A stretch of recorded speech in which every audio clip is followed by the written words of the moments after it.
Hello friends, welcome to ஆரோக்கிய சமையல். இன்னைக்கு நம்ம அரைக்கீரை வச்சு ஒரு சூப்பரான ஸ்நாக்ஸ் தான் பண்ண போறோம். வாங்க எப்படி செய்யலாம்னு பார்க்கலாம். ஒரு மிக்சிங் பவுல் எடுத்துக்கலாம். இதுல ஒரு உருளைக்கிழங்கு துருவி வச்சிருக்கேன். அதை நம்ம இதுல போட்டுக்கலாம். ஒரு சின்ன சைஸ் உருளைக்கிழங்கு தான் எடுத்திருக்கேன். ஒரு பெரிய வெங்காயம் பொடி பொடியா கட் பண்ணி வச்சிருக்கேன். அதையும் நம்ம போட்டுக்கலாம். பாதி தக்காளி எடுத்திருக்கேன். இதையும் பொடி பொடியா கட் பண்ணியிருக்கேன். இது உள்ளடி உள்ள சீடெல்லாம் எடுத்துட்டு மேல் பகுதி மட்டும் கட் பண்ணி வச்சிருக்கேன். இதையும் நம்ம இது கூட சேர்த்துடலாம்.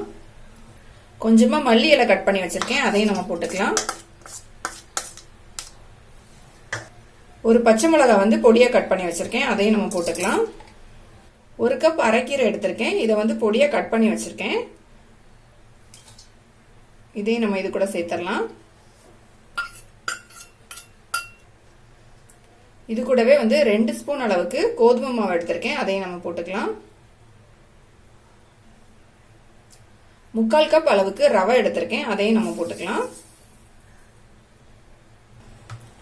1/2 டீஸ்பூன் அளவு இஞ்சி பூண்டு பேஸ்ட் சேர்த்துக்கலாம். இது எல்லாத்தையும் ஸ்பூன் வச்சு நல்லா மிக்ஸ் பண்ணிடலாம்.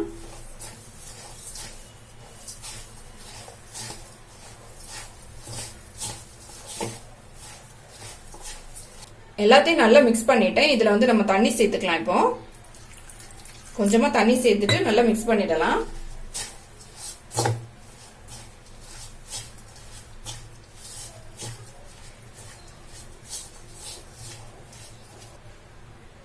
ஒரு கிளாஸ் அளவுக்கு தண்ணி சேர்த்துட்டு நல்லா மிக்ஸ் பண்ணிட்டேன். இதை ஒரு 5 நிமிஷம் அப்படியே வச்சிடலாம். இந்த ரவை நல்லா ஊறட்டும். ஒரு 5 நிமிஷம் நல்லா ஊறிடுச்சு ரவை. இதுல ஒரு 1/4 டீஸ்பூன் அளவுக்கு மிளகாத்தூள் சேர்த்துக்கலாம்.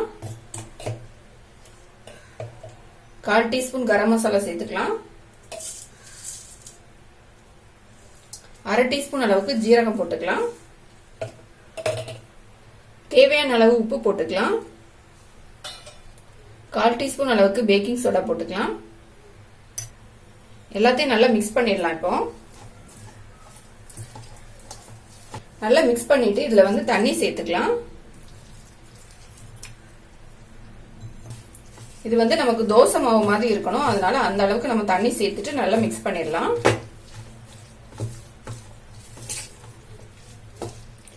தண்ணி சேர்த்துட்டு நல்லா மிக்ஸ் பண்ணிட்டேன். மாவு இந்த அளவுக்கு இருக்கணும். ஸ்டவ் ஆன் பண்ணிட்டு ஒரு பேன் வச்சுக்கலாம். பேன் சூடானதும் ஒரு 3 ஸ்பூன் அளவுக்கு எண்ணெய் ஊத்திக்கலாம். எண்ணெய் நல்லா சூடாயிடுச்சு. இப்போ நம்ம ஸ்டவ் மீடியமான ஃப்ளேம்ல வச்சுக்கலாம். வச்சுட்டு நம்ம ரெடி பண்ணி வச்சிருக்க மாவு ஒரு ஸ்பூன்ல எடுத்து சின்ன சைஸா நம்ம இதுல வச்சிடலாம்.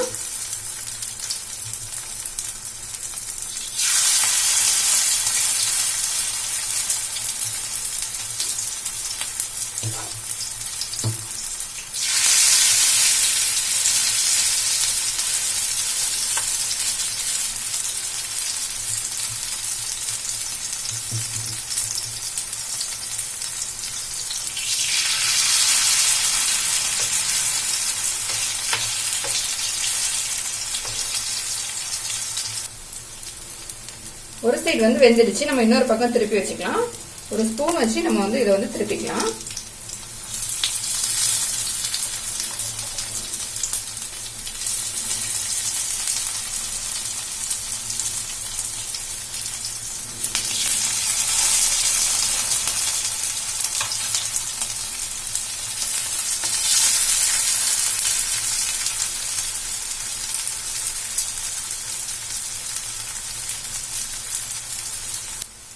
ரெண்டு சைடுமே நல்லா ஃப்ரை ஆயிடுச்சு. நம்ம எடுத்துடலாம்.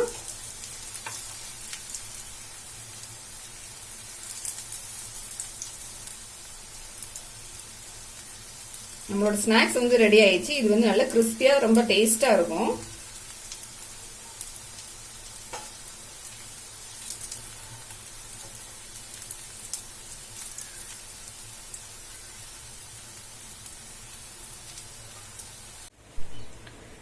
நம்மளோட ஸ்நாக்ஸ் ரெடி ஆயிடுச்சு. இந்த வீடியோ உங்களுக்கு பிடிச்சிருந்தா லைக் பண்ணுங்க, ஷேர் பண்ணுங்க, மறக்காம என்னோட சேனலை சப்ஸ்கிரைப் பண்ணுங்க.